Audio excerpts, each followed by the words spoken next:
All right, we are recording now.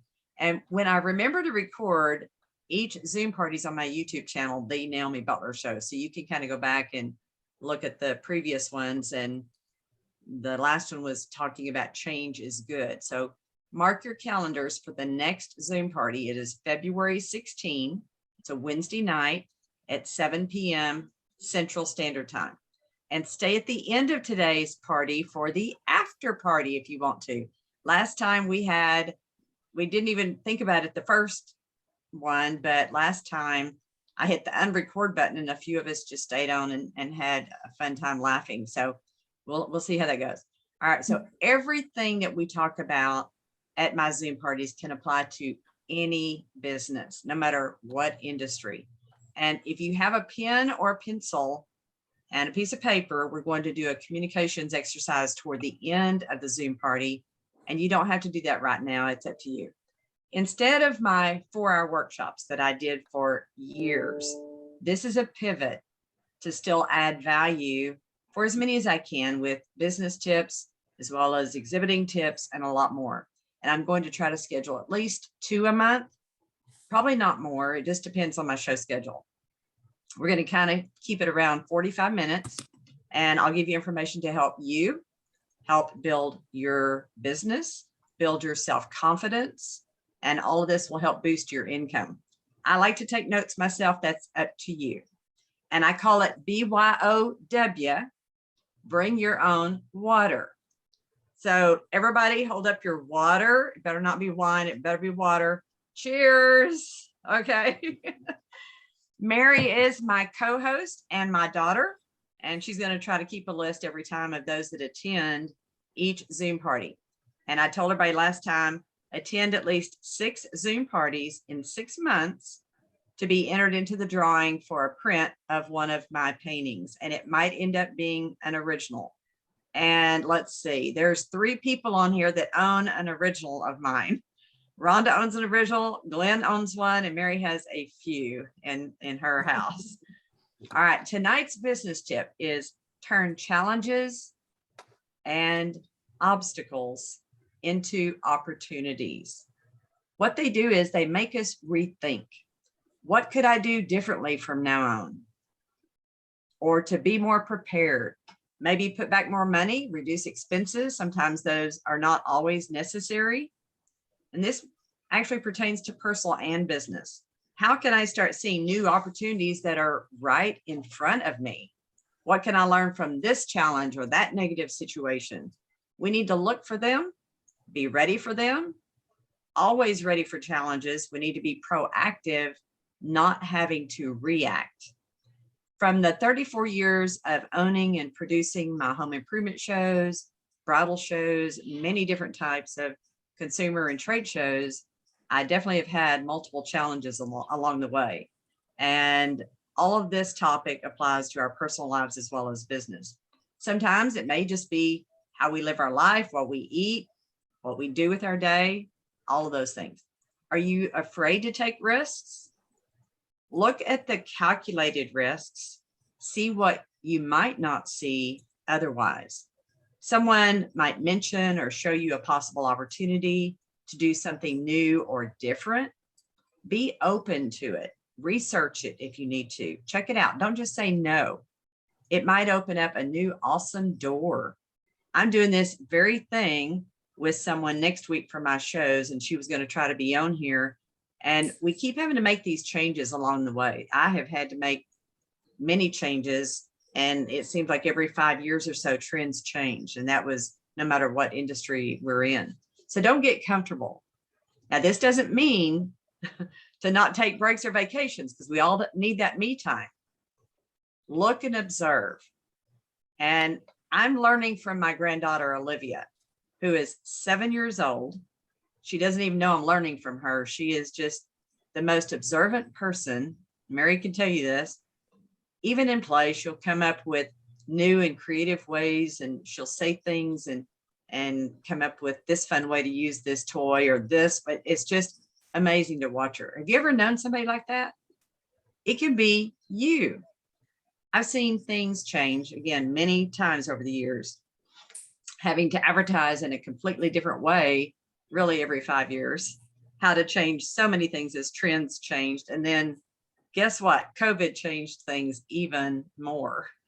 And these are real challenges. They really are there, and we have to face them. So let it make you really think about seeing a new way of doing things, a new opportunity that may have just been dropped in your lap. Be prepared, be ready, be strong, be confident, doing things right the first time so you don't have certain challenges later that could have been prevented or avoided is also something else to think about. Saving money may mean sacrifices now to be okay later. Learning now means being prepared later. I've talked to a couple of people that have been in our shows that saved for years. They paid their homes off and they were okay when COVID hit. And I was just amazed to hear their story of how they did that, because not everybody has done that. And that's just awesome to have that discipline and have that outcome when challenges happen.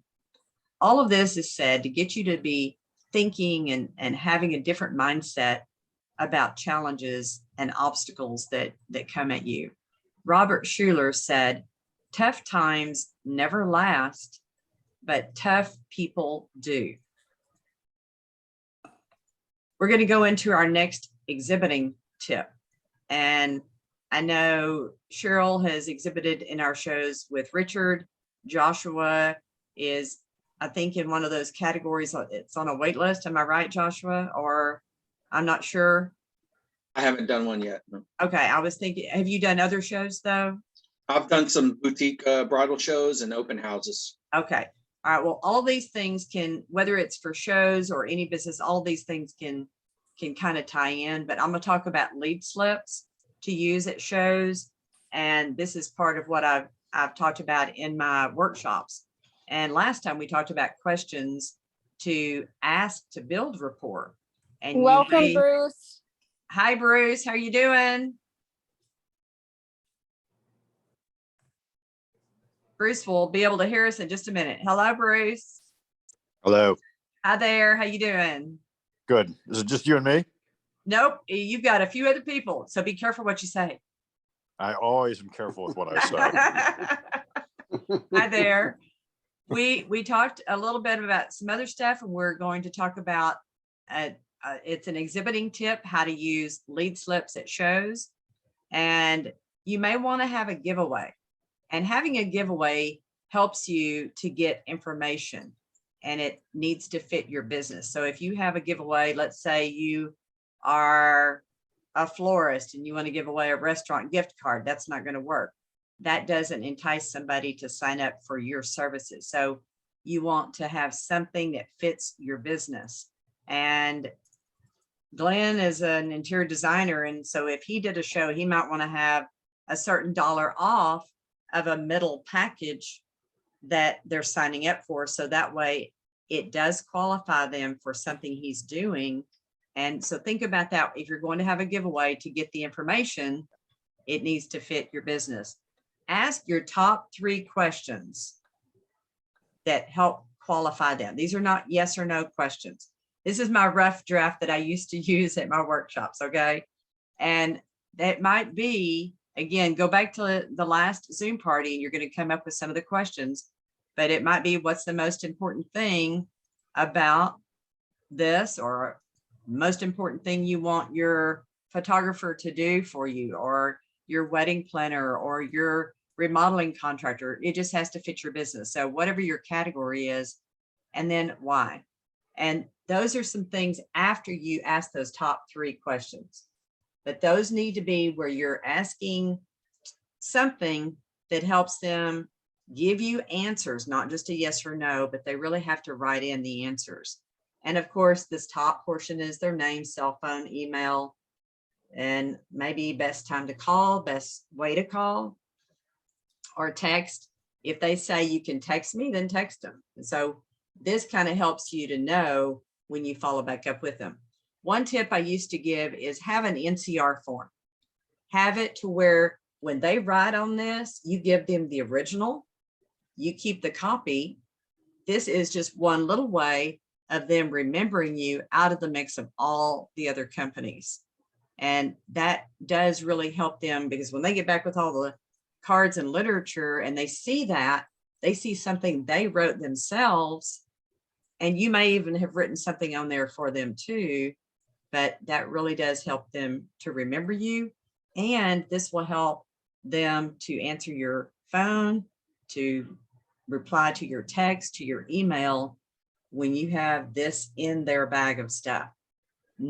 I don't even know, when I've given this tip for years, I don't know that anybody's done it, but it's a really good idea. Okay. So that's just some of it. We always ask their information, but we don't ask whether they want to be contacted. We ask what is the best form of what's the best way to, what's the best way they like to communicate, I think is how we wrote it. Yes. And best time of day, best way. If you ask them, are you okay with, if they're okay with texting or emailing or calling, and they check all three, you got a good lead. If you don't hear or get any answers about that, then they may not be as good a lead as you thought, but it might be you haven't asked the right questions yet. So every show you do, you're going to learn something new, and you're going to tweak these to where it really starts getting better and better. And one thing I also do is have your website, your Instagram, all your social media listed on here, have your logo on here, so that when they get back, they know exactly who this came from. And then I also try to help you to code it. I had a venue one time they came to, this is years ago when I just did one seminar a year, and then they forgot to code their leads as to hot, metal, cold. And they called me later because they didn't know who to call first. And so I met with their team. We went over some ideas, and I just throw these ideas out at you. But one thing you might do is, I wrote this down, and you can tell this was in 2015. I wrote this. I put the year on the outer, and the number in the middle was the code. And here's why I said that. If you put 2 stars on this lead slip, and there's somebody waiting to talk to you, and you get through talking to them and you don't put a star, they're going to remember you put 2 stars on that other person. Why didn't you put something on me? So you don't want to make somebody feel unappreciated or not as special as the other person. So I just came up with that idea to put the number in the middle. So you're writing numbers, they don't know what those mean. So that middle number between 1 and 9 meaning that's a good lead, can give you a code so that you know this is only on your copy, not on their copy. So those are just some things. And I probably had when I give you this stuff, I could talk for 30 more minutes about that one topic, but I'm just going to give you those ideas. One subliminal that I always pass along, and this helps you maybe get question 4 that you didn't even have on here, get to know the person a little bit more. And this has nothing to do with your lead slip. In your booth at a show, have carpet and have padding under the carpet. When you have padding under the carpet and they're in your booth, it feels cushy, it feels good. And they might want to stay just a little bit longer because it feels really good to stand in your booth. So that's another way to get one more question answered. Listen to my song on YouTube. It's called Working Your Leads Song. And if you pull it up, just pull up Working Your Leads Song by Naomi, and it's going to talk about working your leads. It's corny, but it has a message. I'm not a singer, okay? It's just the words and the melody came to me years ago when I was about to speak to a group. So just, it's got a silly little cat in the picture when you go to it, and it's leaning back. It's a fat cat and it's leaning back. So you'll catch that one when you search for it.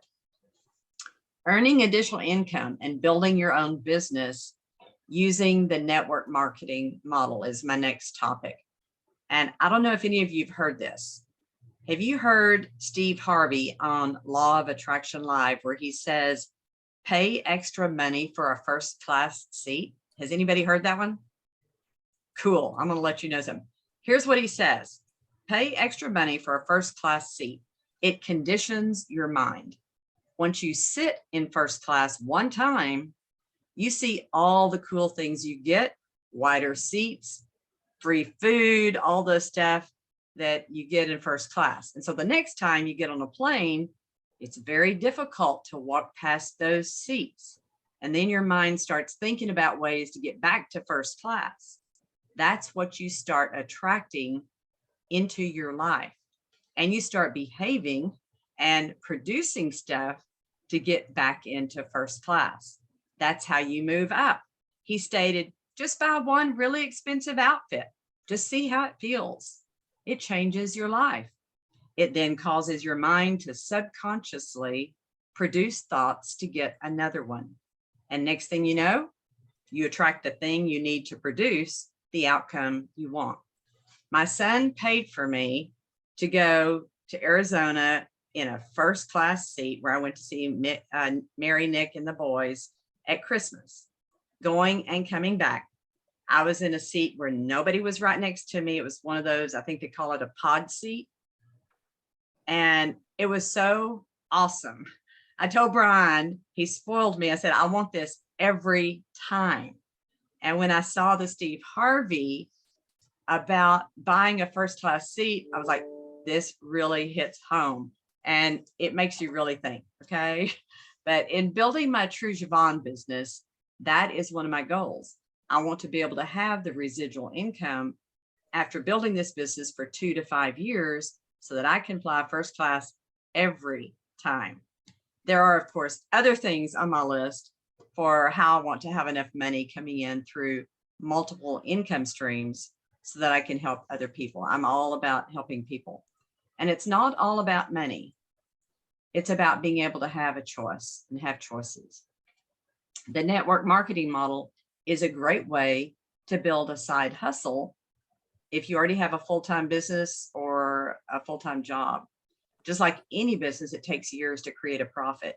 And with the network marketing model, you don't have all the other expenses that go with this, with another business.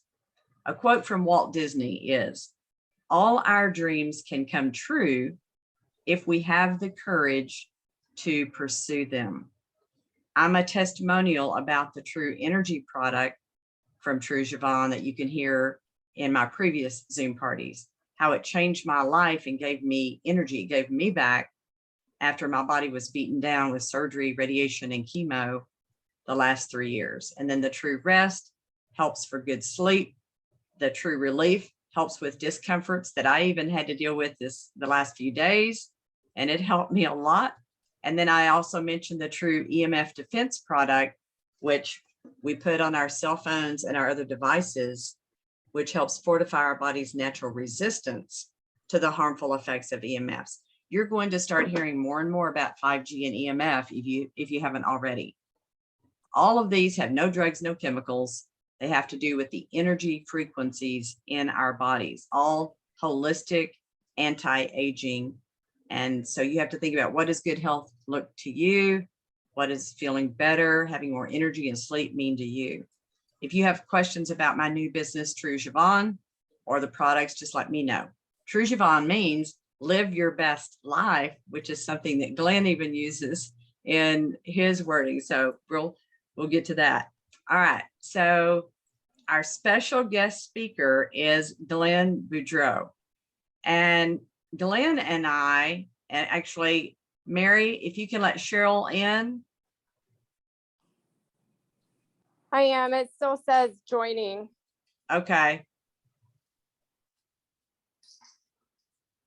Cheryl will be one of our speakers on another Zoom party at some point. I was going to see if she could be on here before I introduce Glen. Sorry, Glen, hold on. That's all right.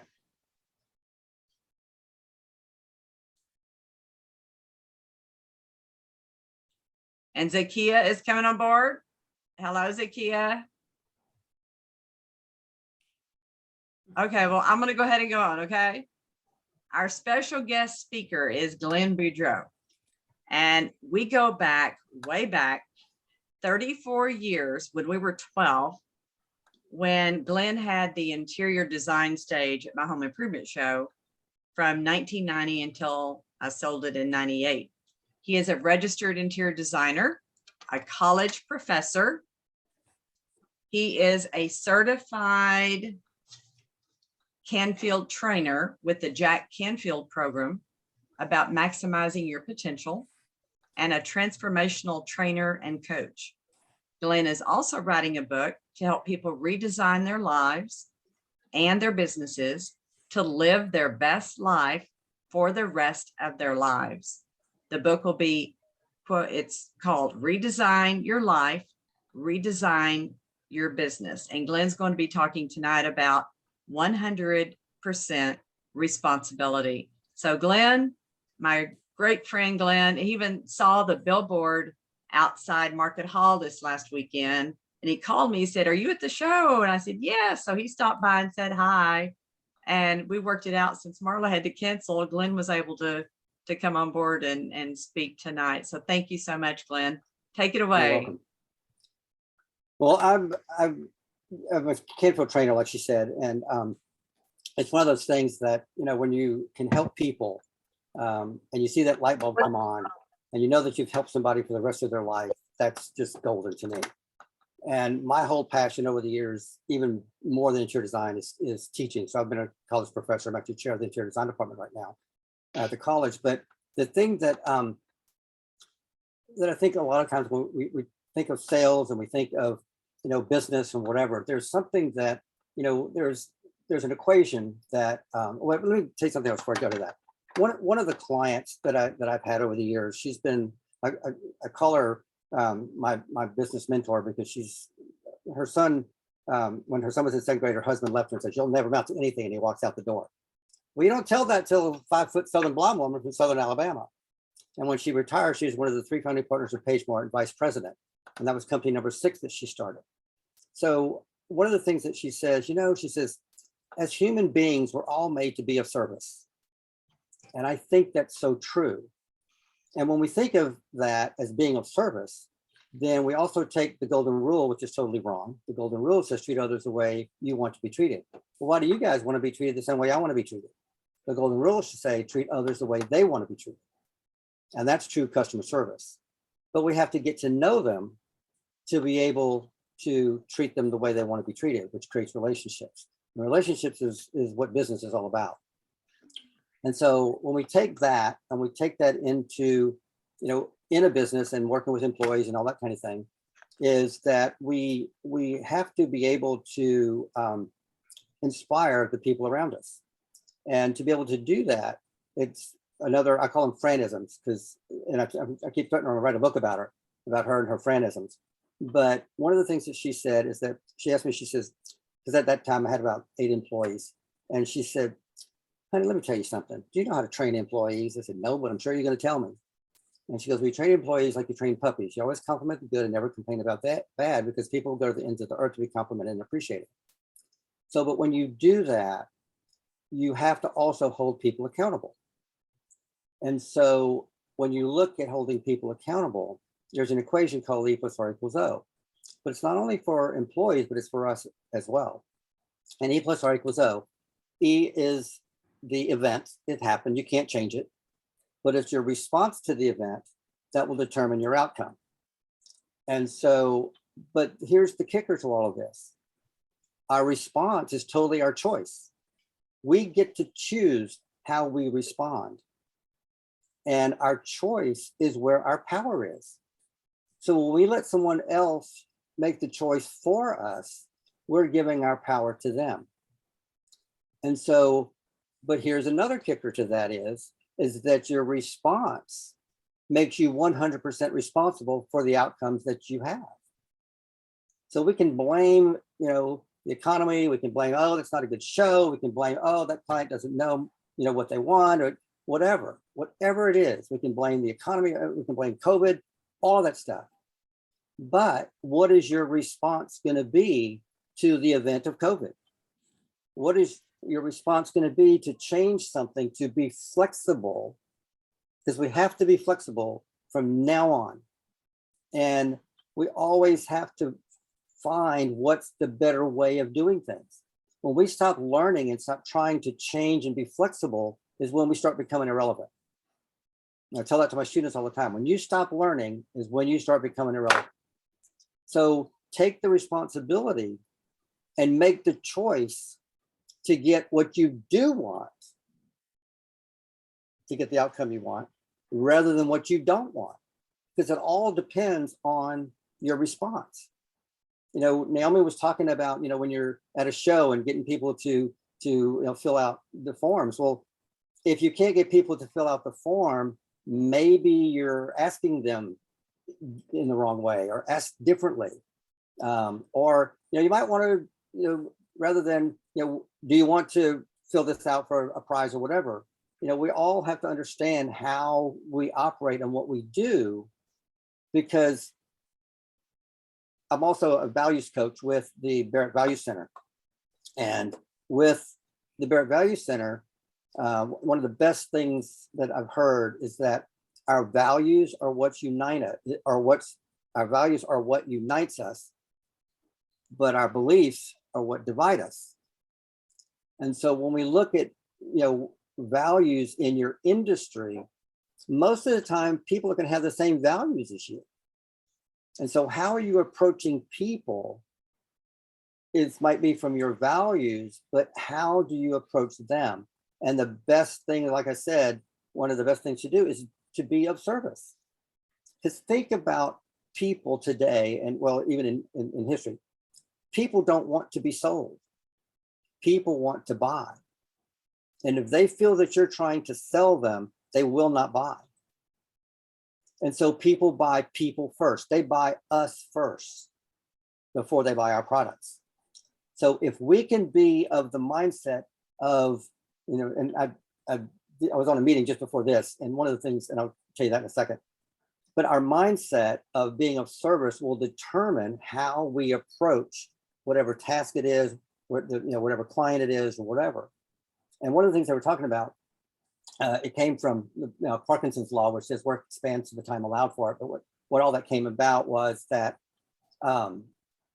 what is your monthly mindset? They were talking about it, and I was like, I never thought about having a monthly mindset. And I was just like, oh my gosh, that's something to really think about. What are your goals for the month? And what kind of mindset do you need to have to reach those goals for that month? So if you're getting ready to be a part of the bridal show, then what does your mindset need to be able to get all your work done, but also get ready for that show? If you're going to be, giving a seminar for, your industry, then what does your mindset have to be to prepare for that, so that when that time gets there, that your mindset is correct? And so it's amazing to me how I walk shows and stuff, because I've been speakers at some of the national shows in the design industry. And you have people that are sitting there in their booth like this. Well, they're never going to get anybody to come, but what is their mindset about that show? And so you have to have the right mindset, no matter what you're doing or where you're going, to be able to be a part. And that's something that is E plus R equals O. What is your response going to be to the task at hand, so that you show up as your best self? And so when we also look at, being mindful of how we operate and who we are and what we want, with the book I'm writing, it's about, if you, and I ask my employees before I hire them, if you could wake up tomorrow and at the end of the day, you could say, God, I had fun today, what would you be doing all day long as it relates to your industry? And all the things that you don't want to do, hire somebody to do them. Because another one of those Franisms is, she goes, Glenn, if you're going to be successful, you need to hire the people to do the things you should not be doing. And when you think about it, if there's something that you really hate doing and it takes you forever, then that's something that you need to hire out. And there's so many people out there, and especially now with virtual assistants, they can take on a task for you and probably do it so much better than I'm getting ready to hire a virtual assistant to do all the online stuff, because I don't want to learn it. I don't like it. It's just not my wheelhouse. I'm doing good to post stuff on Facebook, and I don't do a whole lot of that right now.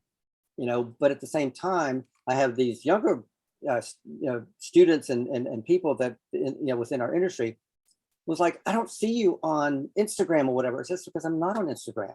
You go, oh my God, are you serious? I said, no. I said, she goes, well, how do you get your clients? I said, by referral. If you take a lot of the time that we spend on social media and take that time and take care of our good clients, they become our marketing tool. I'm not saying don't do social media, but hire somebody to do it. Then you can spend your time on taking care of clients, because clients and referral and those kinds of things are the best form of advertising, and it doesn't cost us anything. And so when we can develop that business because we've taken care of the client, we've been of service to them, that's when we get the best business. And she asked me, she goes, well, how do you get these high-end clients? I said, because that's what, I got 1 or 2 clients that were high-end, and I took care of them. I made sure that nothing went wrong on their project. And that's been they've been my marketing tool. And when I say high-end, we're talking a $30,000 dining table. That's 13 feet long and 42 inches wide. That was custom made. So when we look at what we do, another tip over the years that I heard, I was in a group of 100 designers from around the country. It was a top tier group that we had conferences twice a year in different cities around the country, which is why I like Arizona, because it was in Scottsdale 3 times in a row. It was great. But one of the things that he said, and was one of the things that really turned around how I thought about marketing, is that everything you do, be, say, or show should reflect the type of client you want to have, not the type of client you have. That was a game changer for me. That's when I changed my whole marketing package.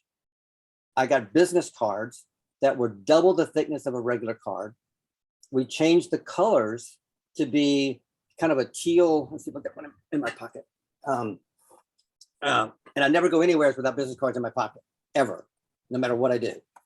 But if you can see, I don't know if you can see the color, it's kind of a tealy kind of color. It's kind of a blue, and the other color is kind of a green, but it has more of a khaki kind of range to it. So it's complex colors, which is more upscale, more sophisticated kind of look. It's double the thickness. So when I give it to somebody, it's like, oh, and people say, well, you gave me 2 cards. I'm like, no, it's just one. And they go, oh, wow. So we do high-end for the design business is we create luxury lifestyle environments for our residential and commercial clients. That's our tagline. And so when we look at what we do, everything we do, be, say, or show should reflect the type of client we want to have. And that's from business cards to how you talk to clients to any kind of flyer that you send out. When you have a booth, everything in your booth should be cohesive and work together. When you in your business, the same thing. So that and when your employees, I'm down to 1 employee because I've been paring the design business down for the last 4 years. We still have 4 projects, and after that, it'll be 1 at a time, and that's it. Because I'm going into more of the training stuff that I've been doing for 35 years that I'm really passionate about. So I'm almost out of time. So when we look at what we do, always be aware that what we say, how we approach our clients, how we treat our clients, being of service is the best approach to having clients and have them know that you care about them. What's that old adage of people don't care how much you know until they know how much you care? That goes a long way. And I have one client who's been my biggest client that I've ever had in my entire career. We're on project number 6, and we have 2 more to do with him. Been the highest end projects I've ever worked on. And he tells everybody, nobody takes care of me like he does. And I'm the only one that takes care of them. When you can develop that kind of relationship with clients, he tells everybody. That's how I've been getting a number of these projects, because he becomes my marketing tool. And so take care of clients, be of service, and treat others the way they want to be treated. And you know what? They'll treat you the way you want to be treated in return. So that's my supposedly wisdom. So I love it. Thank you, Glenn. Thank you. You're welcome. We're all wanting to be serving others. That's everybody I know on here, we all want to serve others, and that's huge. And so thank you so much, Glenn. You're And welcome. Russ Devan that just came on board. Glenn lives in Scottsdale. Oh, I love And that place. he was our special guest speaker on my January 12th Zoom party. Oh, And cool. so if y'all go back to my YouTube channel, you'll see and hear Russ speak there. So we've got some special celebrities here on this Zoom party. So y'all just hang in here, okay? Every time, who knows who I might bring on board. All right, here's what we're gonna do. I'm going to have another communications exercise. I try to have one every Zoom party. And I know I told y'all at the beginning to have a pen or pencil and a piece of paper ready. Well, before you use that, I want you to throw your pen on the floor. Just throw it on the floor. You cannot have it near you, okay? Throw your pen on the floor, all right? Now, here's what you're gonna do. I'm going to tell you some things, and I'm going to give you a series of instructions, and I want you to follow them as fast as you can. And then I'll tell you later what to do, okay? So when I tell you something, I want you to follow me as fast as you can. Put your hand to your nose. Clap your hands. Stand up. Touch your shoulder. Sit down. Stamp your foot. Cross your arms. Put your hand to your mouth.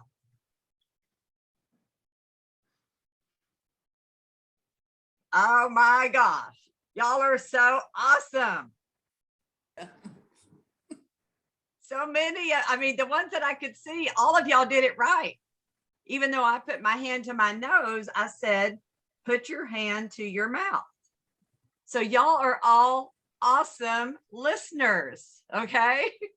You all get an A+, because some people don't do that. They just follow what you do. Not We are what- welcoming Sharon. Hey, Hi, Sharon. how are you? Hey, Sharon, how are you doing? Good, good. Good to have you here. Thank you. And I know Zakia joined and Russ joined and Bruce. We are about to close up, but I just wanted to have fun towards the end of the communication exercise. And thank you so much, Glenn, for being our special guest speaker. Like I mentioned earlier, Glenn and I go back 34 years. He had the interior design stage at my home improvement show. And then Russ also spoke at my January 12th Zoom party. And here's what we did, Russ, last time, just so you know. I hit the unrecord button last time, and a few of us stayed on, and we just had an after party. It was just fun because we did some networking ahead of time today. So I'm going to hit the unrecord button, and anybody wants to stay on, again, we can have some more networking time and have a little after party. So I'm going to hit the record button and unrecord.